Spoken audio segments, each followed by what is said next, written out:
London बुर्ज छोटी छोटी बुनियादों पर एक शहर की बुनियाद रखने की ख्वाहिश का नतीजा है। ये बुर्ज न सिर्फ इंजीनियरिंग का एक मेमारी शाहकार है बल्कि लंदन शहर की रवायती तारीख और फरहंग का बड़ा हिस्सा है।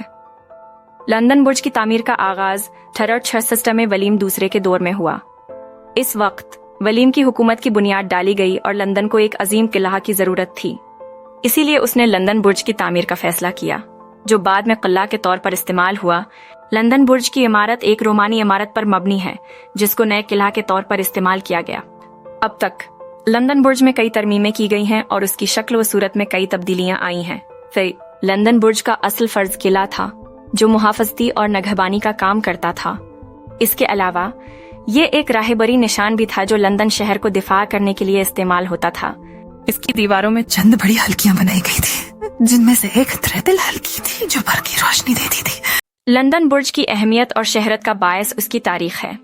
इस मकाम पर अंग्रेज शाही खानदानों की बहुत सी हुकूमतें रहीं और उसने उनकी हुकूमतों को जाहिर करने का किरदार अदा किया। इसकी दीवारों के अंदर बहुत सी मुख्तलिफ किस्म की सरकारी और गैर सरकारी उदारे बनाए गए थे, जैसे कि हुकूमती दफातर, जिंदान और खजाने। लंदन बुर्ज की तारीख में बहुत सी घटनाएं भी रिकॉर्ड हैं। इसमें सबसे मशहूर मोमियाए और राजा एडवर्ड चौथे के बेटे रिचर्ड की कहानी है। राजा एडवर्ड को लंदन बुर्ज में कैद करके उनकी मौत हुई और उनके बाद उनके बेटे ने उनकी मोमियाई को जिंदा रहने दिया, जिसने लंदन बुर्ज को एक मशहूर मकाम बना दिया।